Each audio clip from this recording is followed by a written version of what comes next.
Bismillahirrahmanirrahim, në emër të Allahut, mëshiruesit, mëshirbërësit. Assalamu alaikum wa rahmatullahi wa barakatuh. Paqja, mëshira, begatit e Allahut qofshin mbi gjithë ju, telespektatorë të nderuar, që keni ndarë kohë dhe sonte që jeni bashkë me ne, duke na përcjellur me një edicion të ri të emisionit Islami dhe Jeta. Dhe shpresoj që edhe brenda këtij emisioni me të vërtet ka shumë gjëra që do të mund të mësoni, po qëse me vëmendje do të na dëgjoni, për shkak se sërish këtu në studio e kam ekspertin e njohur në lëmin e vet, cilin e kam pasur mysafir edhe para disa emisioneve, profesorin e nderuar primarius doktor i shkencave interne të mjekësisë pranë Institutit Kombëtar të Punës në Gjakov, pra bëhet fjalë për profesor doktorin Ali Ilyasi. Mirë se erdhë sërish në studio. Mirë se vjen. Për Kuranin kemi lexuar dhe domethënë edhe shumë autorë shkruajnë natyrisht se paraqesin Kuranin si libër fetar, si libër shpirtëror, ngritje shpirtërore. Disa shkencëtarë nga njëra anë flasin për Kuranin duke shqyrtuar nga këndvështrimi i vet studimit në atë aspektin sociologjik, disa tjerë në atë aspektin ekonomik, dhe çdo kush natyrisht nga shkenca përkatëse që ka studiuar bën argumente se në Kur'an ka versete të tilla. A mund të themi që krahas asaj, pasi jo rastisht edhe emisionin e sodit kemi titulluar Mrekullia e Kur'anit në dritën e njohurive shkencore, të flasim pak për Kur'anin, domethënë a ka versete caktuara kuranore që flasin pastaj për shkencën? A është Kur'ani në fillim si libër shkencor? Krahas asaj fetar. Bismillahirrahmanirrahim. Sunurihim ayatina fil afaq wa fi anfusihim hatta yatabayyana lahu annahu al-haq. Sadaqallahu al-azim. A priori duhet të them që Kur'ani nuk ka zbrit si libër shkencor. Nuk ka zbrit si libër i cili i trajton disiplina të veçanta. Ky është libër hyjnor. Libër i përhershëm, mirë po krahas me zhvillimin e shkencës. Dalin argumente të cilat ne i hasim në Kur'an. Dhe është bukur të përshkruar sa që ne mesim të mahnitur. Prandaj mund të themi që Kur'ani i paraprin shkencës, është krijatar i shkencës. Pra sy se këto dhëna i ka dhënë para 1400 viteve, atëherë kur ende shkenca apo zbulime shkencore janë zbuluar tek kohëve të fundit. Do të thotë që i ka paraprin. Mos harrojmë se ky libër, këtij libri i paraprin fjala ikra.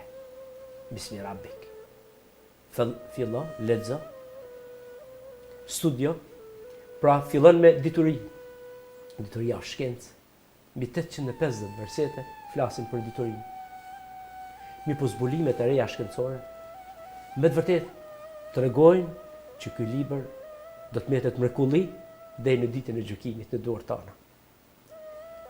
Këtë ajetin të cilin e përmenda më parë, është ajeti parafundit, apo si themi ne akordi parafundit i surës Fussilet, kapitullin Mishqarimin, ku Allah bukur po drejtohet sunurihim ayatina.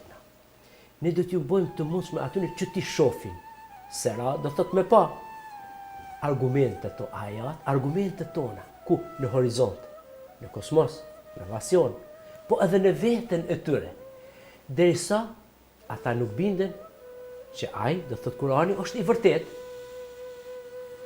Është interesant pra që duke shfletuar, lexu këtë libër, Allah sjell argumente të shumta. Thot wa fil ardi ayatun lil mukinin wa fi anfusikum afala tubsirun. Flet për galaktikën, flet për kosmosin, flet për formimin e kosmosit, teoria që quhen ne Big Bang, është e shtjelluar bukur në surën Anbiya. Flet për gjitha modalitetet e krijimit. Për të gjitha, por është një fenomen, këto fenomene janë të përshkruara dhe të ndara në kapitime. Pra si është libër hyjnor, nuk është libër i gjeografisë, mjekësisë, zoologjisë e tjera. Por kalimthi. E pse ndodh kështu? Pra sy se i përngjan një natyrë të paprekur. Natyrë kur ti njeh dhe gjon të gjitha lulet, të gjitha llojet e luleve dhe kënaqet me to. Lulet e ngjyrave të ndryshme, të gjitha nuancave. Tregon në këtë mënyrë që në këtë libër dhe bën këtë mënyrë për ta nxit intelektin. Ky Kur'an vazhdimisht troket në portën e intelektit, në derën e intelektit njerëzor, për ta nxit. Por inë fjalë që semawati wal ard, wa atina fi leili wan nahar la ayatin lil albab. Me njëherë, në krijimin e qiellit, në ndrimin e ditës dhe të natës, ka argumente për ata që kanë arsye dhe intelekt. Në më thonë, fenomenet qiellore, kosmike, skemat në paraqet për arsye, po ndrimin e natës që shohim ne para syve tonë. Nëse ne nuk kemi sy dhe nuk i shohim këto. Thot, wa fi anfusikum afala tubsirun. Po dhe në veten tuaj, a nuk e shihni? Ndalet njeriu thot, po çfarë të shef në veten? Në veten tonë ne kemi 130 trilion qeliza. Secila qelizë është një uzinë, një fabrikë në vetë. Funksionon me një përkryrje, me një funksionim që nuk habitet as për 1 milimetër të saj. Me gjitha ato procese biokimike, vetëm në trunin e njeriut, mbrëmja 1 minutë ndodhen 5 miliard procese biokimike. Ndodhin 120 miliard qeliza të trurit. Punojnë, funksionojnë pa ndërprej, për cilin emocionet tona, për cilin ndjenjat tona, kujtesën, nga shisat i marrin mbresat, i përsin dhe të imaginata, pasaj të mendja, analizohen, përpunohen.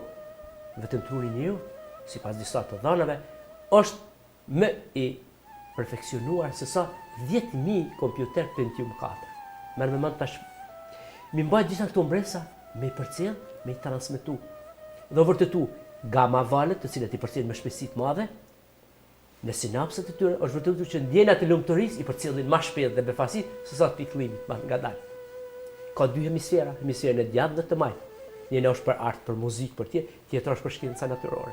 Kur kombinohen dyat, njerëzit thënë është një gjeni kombinuar me këto. Të gjitha funksionojnë, mos marrin punën e zemrës, e cila punon merr në çdo minutë i qet 5 litra gjak.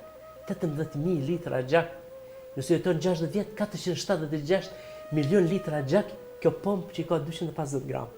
Po në një automatizëm të veçantë. Pra Allah dëtojnë në çdo kohë, ve fi anfusikum, po dhe në veten tuaj. Dëtojnë çdo moment. Çka kishte të bëni ju, se ne themi zakonisht disa fatin unë kam në durët e mia. Sikur ta kishte ti fatin ose të tjerë, ne duhet gjithë natën të rishim zgjuar që mos na ndalet zemra jon, mos të ndalet fare. Po ja ka një automatizëm, ne flejmë, vazhdojmë, ajo kryen punën.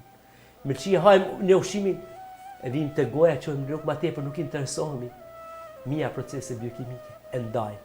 Merrem këtë ushqim të bollshëm me gjitha mikrob që nuk i shohim, secila qelizë e ndan. Kaliumi shton elementin e vet, magneziumi, sheqeri, të gjitha qelizat ngopen, secila merr oksigjenin mjaftueshëm. 400 milion hojza apo almole e kryen shkëmbimin e gaznave të cilët ndodhet dhe secila i merr me një shpejtësi të madhe. Qarkullimi i gjakut që janë 100.000 kilometra, gjaku i kalon për 23 sekonda. E kjo është më shpejt 215 herë se sa shpejtësia e çdo anije kosmike. Pra Allahu na drejton çdo moment ne hapësira qiellore.